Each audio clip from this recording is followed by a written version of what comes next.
Shalom bien-aimés, alors que nous tirons vers le terme de cette première moitié de l'année, naturellement notre reconnaissance va à l'endroit de l'Éternel qui, dans sa fidélité, nous a portés, nous a gardés, nous a dirigés, nous a préservés, nous a même relevés lorsque nous sommes tombés. Nous disons vraiment merci à l'Éternel pour cela. Et par ailleurs, je t'invite également à t'arrêter et à t'évaluer parce que c'est toujours important de savoir qu'est-ce que tu avais planifié en début d'année, qu'est-ce que tu as fait sur ces 6 premiers mois, quels sont les fondements sur lesquels tu as choisi de poser ta vie, est-ce que tu les as suivis de près et quels sont les résultats que tu en as tirés pour les 6 mois à venir.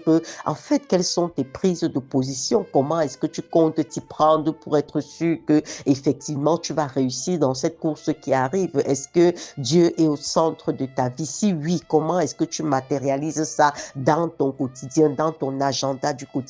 Ces choses-là, tu dois y réfléchir, bien-aimé, parce que personne ne le fera pour toi. Une vie de succès, c'est une vie qui se planifie, c'est une vie qui a des fondements clairs et pas ambigus. Donc, tu dois t'arrêter et pouvoir prendre des décisions claires pour la suite de ta vie. Je nous invite cette semaine à parler de la circoncision du cœur. La circoncision du cœur, on va voir ce que c'est que la circoncision.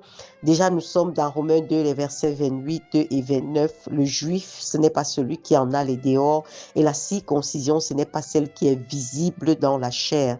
Mais le juif, c'est celui qui l'est intérieurement. Et la circoncision, c'est celle du cœur, selon l'esprit et non selon la lettre.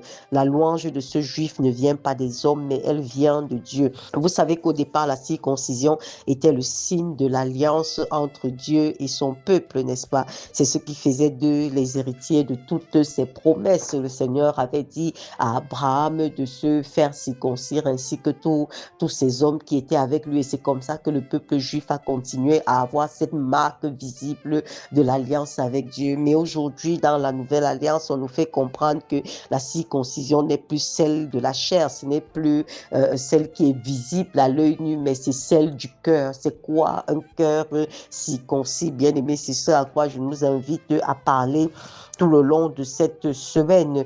Un cœur circoncis. La circoncision déjà, la circoncision physique qu'on faisait par le passé. Vous voyez comment ça se traduit aujourd'hui. Ça se traduit aujourd'hui un peu par le fait d'être membre d'une communauté, d'être baptisé, d'être confirmé, vous voyez, d'avoir une responsabilité à l'église, d'avoir des apparences religieuses.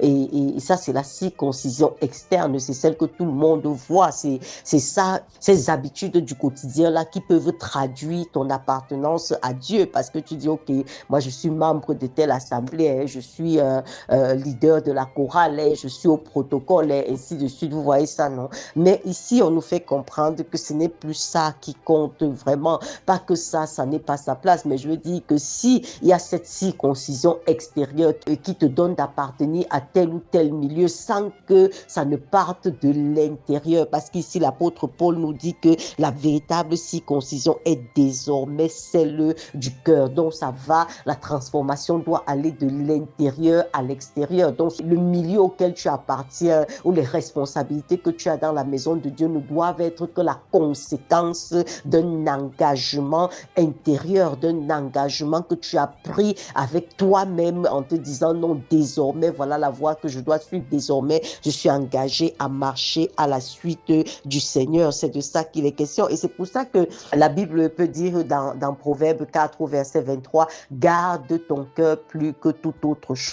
Garde ton cœur. Ça veut dire que c'est ta responsabilité de veiller sur ton cœur, n'est-ce pas? De veiller sur les pensées de ton cœur. Parce qu'ici, lorsqu'on parle de cœur, on est en train de parler de ton âme qui est le siège de ta volonté, de ton intelligence, de tes émotions. Et l'auteur des Proverbes nous dit que c'est ta responsabilité de garder ton cœur. Parce que lorsqu'on parle de circoncision du cœur, ça veut dire que c'est toi-même qui dois tailler, qui dois donner donner des limites à ce qui passe par tes pensées, n'est-ce pas? Qui doit savoir quoi rejeter, quoi accepter, n'est-ce pas, dans tes pensées, dans ton cœur, parce que c'est ça qui produit le fruit visible qu'on va voir à l'extérieur. Donc, c'est à ça que nous sommes appelés, c'est sur ce thème que nous sommes appelés à réfléchir cette semaine. Et donc, je t'invite déjà à pouvoir t'examiner, parce que là, ici, il s'agit de cœur, il s'agit de ton intérieur. C'est Dieu qui voit ça. C'est Dieu qui voit ça, parce qu'il dit que l'homme regarde à l'apparence, mais lui regarde au cœur, tu vois. Donc,